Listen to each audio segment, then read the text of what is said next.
What's the difference between breaking news and breaking down the truth?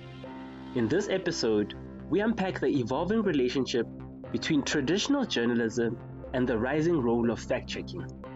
What's the real difference between a reporter covering breaking news and a fact-checker verifying claims? We explore how these roles complement rather than compete with each other, and why many newsrooms are now establishing variations of dedicated fact-checking or debunking desks. Our guest today joins us from the cable network in the West African region, and I'll give her an opportunity to introduce herself and share more about what they do at the cable network. I am Ebolua from Nigeria, a journalist and a fact-checker with the cable. That's an online media organization in Nigeria. I am the head of the fact-check desk. Thank you, Ebu. It's a pleasure to have you join us to unpack this very important conversation around fact-checking and traditional journalism, and looking firstly at the distinction between what fact-checking and news journalism is.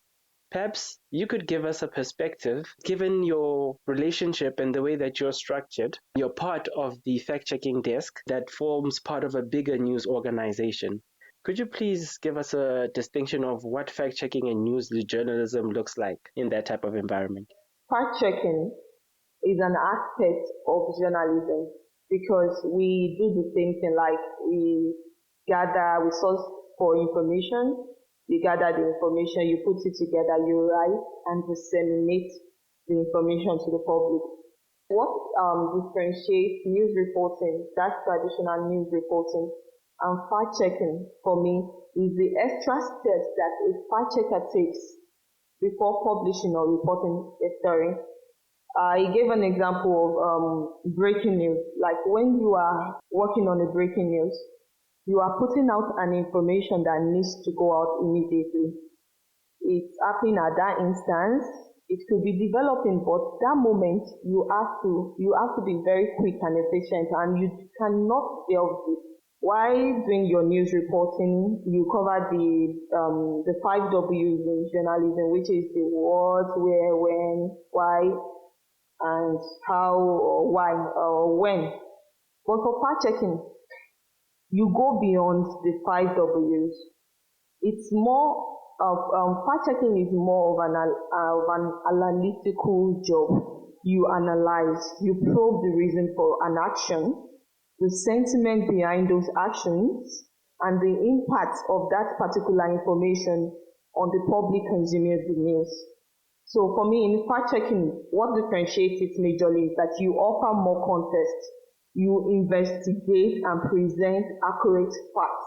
Thanks, Ebu. You really taking me back with the 5 W's and the 1 H back to my undergraduate days. And you mentioned something that's very interesting here about fact checkers are more analytical and they go an extra step. How can journalists then and fact checkers work together in terms of curbing the spread of false and misleading information and possibly mitigating being contributors to that? I believe, fact checkers, they're already doing that actually.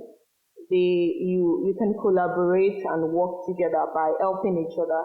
Like I said earlier, news reporting, that's traditional journalism, and fact-checking are intertwined. So collaboration between fact-checkers and news journalists is necessary to curb the spread of misinformation and disinformation. They can both collaborate to spot claims in press releases, in statements, in debate and in live. They can also, for instance, when you have a news report, a reporter can quickly work on a story and develop it in the case of breaking news now. And, to work on the story as quick as possible, and you deliver the news as it unfolds. While the fact checker verifies the claims made, thereby ensuring that the news or the information that you are disseminating is accurate. Also, you have the pre-publication period and the post-publication period. So for news that are not time-bound, the ones that you have enough time to go through, yes, a fact checker can help you to, cross your T's, dot your I's, they help you to look through it, to be sure that you are putting out you are putting out an accurate news, and they are helping you to avoid the spread of misinformation. While in post-publication cases, they can help you to go through the news report that has been published so that you can check for the inadequacies and the inaccuracies that may have slipped through. We can, for instance, at the table, we do buy annual trainings where we invite experts to come teach, to facilitate the training program with our journalists, with our journalists. And at the same time, we also do in-house trainings where we share skills and knowledge with each other. So these are ways I feel fact-checkers and news reporters can help each other, can collaborate to help to make their work better and to help curb the spread of misinformation and disinformation. Thanks, Ebu, for clarifying the pre-publication and the post-publication periods. And it sounds like these fact-checking desks, that sounds like an added value element of them. But what informs the decision to start a fact-checking desk within a bigger news operation? Okay, I would say the overabundance of news on the internet has prompted many media organizations to set up fact-check desks in Nigeria. I know of Nigeria because while basic reporting is often concerned with whether a reporter is quoting someone correctly, where you are focused on what this she said, what this person said, you want to be balanced, so this is what this person said, this is what the other party B said, and all that. The fact checker comes in to address the gaps in news reports. So I feel, I think many newsrooms are establishing dedicated fact checking desks to address the shortcomings in the verification processes. A news reporter may not have that time to scrutinize a report, and this is where a fact checker comes in. So, for instance, at the cable itself was established to deliver knowledge-driven journalism. While CC, that's cable check, I'm sorry, I used the abbreviated version. While cable check seeks to provide tools for readers to be able to spot fake news and to be able to tackle the menace of fake news and misleading content that you have almost everywhere. At the same time, apart from the overabundance of news on the social media, we also have offline disinformation and misinformation where you have people going around. They can just engage the services of a group of people to push and drive a particular narrative that could be harmful to the society. So I guess as a result of all this is why we have many media organizations starting their own fact-checking desks just for them to, do the work they are meant to do, which is, with that, I'm talking about the journalism work, the ethics of journalism, providing accurate and factual news to the public so that they can make informed decisions and also contribute to informed public discourse. You're listening to Behind the Facts. This is Behind the Facts. This is Behind the Facts. This is Behind the Facts. This is Behind the Facts. You're listening to Behind the Facts. Thanks for tuning in into Behind the Facts. Something that comes up a lot, especially when we're talking about news, media, and communications, is a lack of trust in those information systems. And how do we regain the trust of the public in seeing news media, other forms of online information that are credible sources of information as reliable? For example, in cases where social media posts have been published as headline news, it can make it very difficult to counter that because, as we have seen with misinformation and disinformation, it spreads much faster than accurate information. So my question to you is basically, how do we regain the trust of the public? Okay, I think I have a perfect example for that, but I think we can regain the public trust by going back to the fundamentals of journalism, which is our ethical guidelines. Disinformation, misinformation online are fast evolving because social media, the internet, and the platforms themselves are provided an avenue for inaccurate information to spread widely. And with the advent of technology, the way things are changing you can't even say every year, things are fast changing in minutes. So it's always difficult to detect and counter some of these fake news, and most times they go viral in minutes, and we are always trying to play catch up. So I think we can regain the media trust in people by before that, because of this social media platforms where people consume, where people have direct access to news and information. There has been a huge shift in how consumers get their news, and what they consume and where they are getting the news from. So a classic example of this media trust breach, it's something happened in August 2024. That was last year in Nigeria, that an opinion article found its way into the news media and became a news report. An opinion article.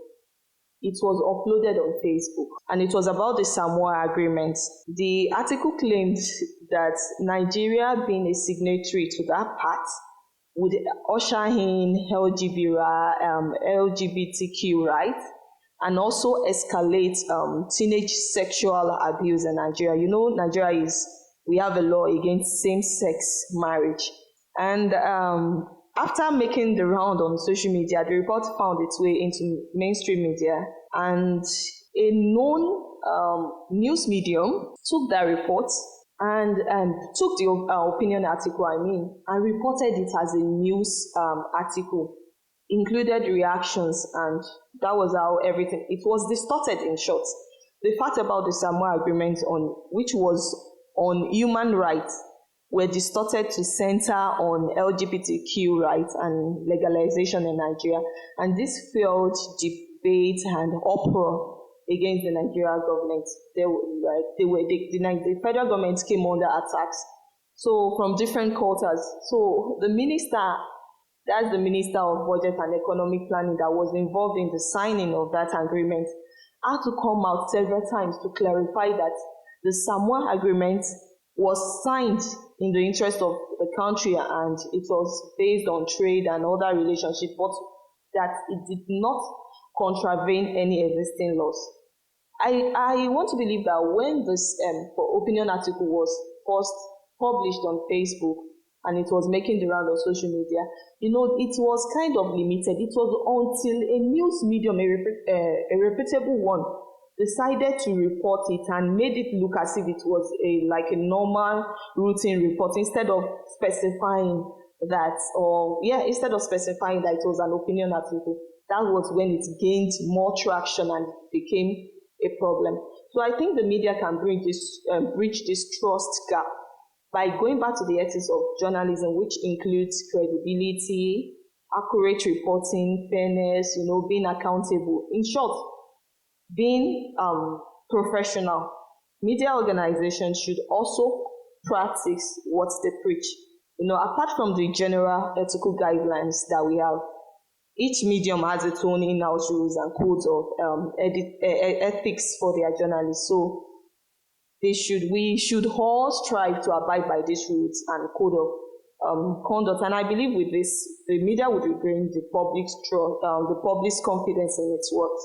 I mean, the example that you've just given, the information goes from Meta, it circulates on the platform, then it's picked up by a credible news media organization, and then that propels it and gives the inaccurate information, credibility as well. And that causes a stir, and it influences policy, it influences the wider public and the understanding of the issues. And this is part of some of the things that researchers have been looking very closely at, is how the distortion of information influences behavior behavior and attitudes. But over and above that, I think it is also important for us to look towards the future. And with all of these changes, we need to look at if there have been any shifts to the approach in the journalistic practice. You've indicated that sometimes it's not about reinventing the wheel. Sometimes it's about us going back to what journalism is at its core. You mentioned all those values. When we're looking at the changes that have happened in news reporting and in the newsroom, has journalist reporting shown in your environment that they are more aware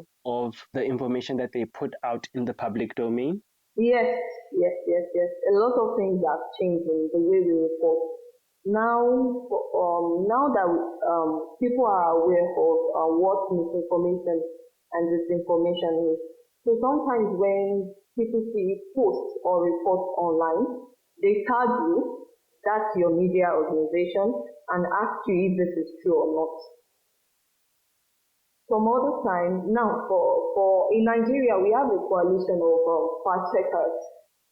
These are fact checkers from different news mediums that come together to fact check politicians, public people during debate and during the election period.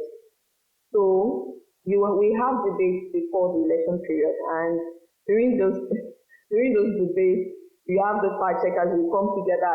It's either you are doing the fact checking for your own organization. Most times we do, as Cambridge Check is doing here, we are also collaborating with the Nigerian Fact Checkers Coalition to also fact check. So you are fact checking on one side for your organization. At the same time, you're also fact checking for the coalition.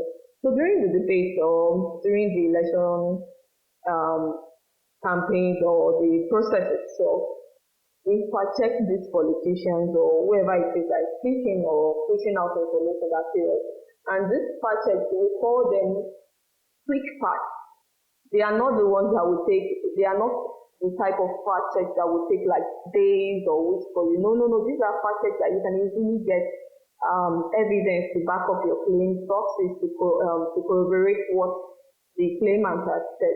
So when politicians or should I import public people or people holding public offices, they've seen the handwriting or the word that you can't just go out there and say. You can't just go out there and come up with unfounded claims and just get away with it. So before they go out, I'm sure they read widely so that they don't go out there to start, throwing around bogus claims, unfounded claims, big figures that you can't back with evidence. So a lot of things are changing. Yeah, a lot of things are changing. And when you call people when you call out people, when you call them to be accountable, they have this at the back of their mind, like, I can't just go out there and just say anything I feel like saying. They will fact check me.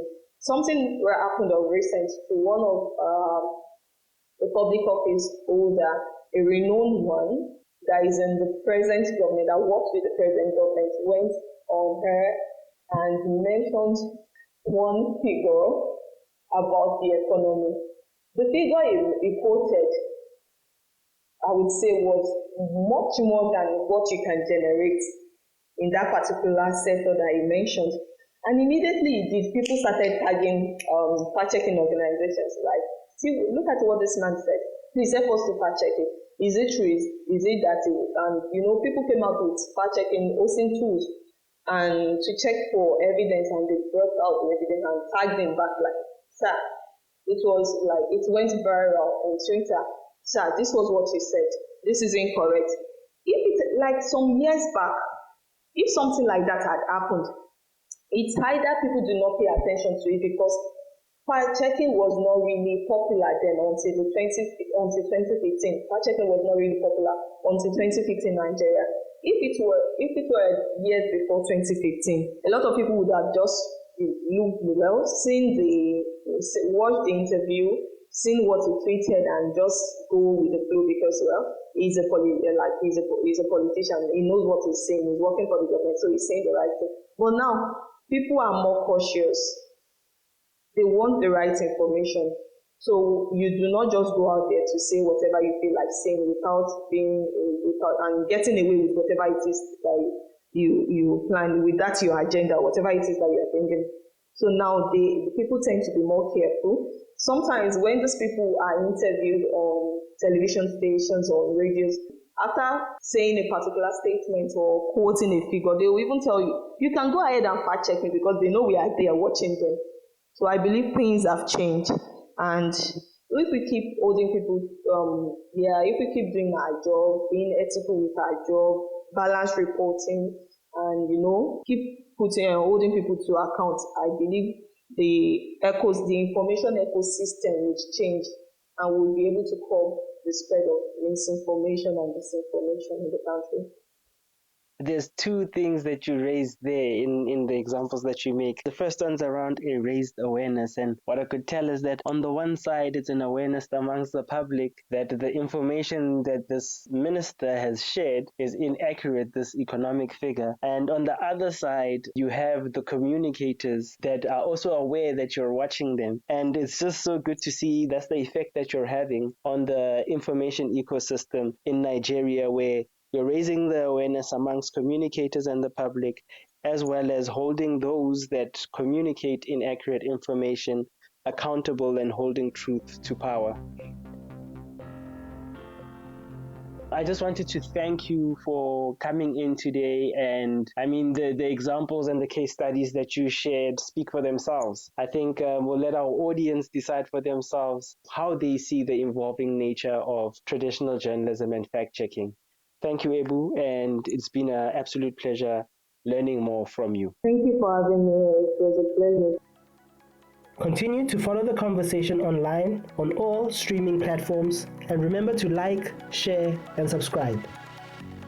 I have been your host, Thipe Maelane, and this is Behind the Facts.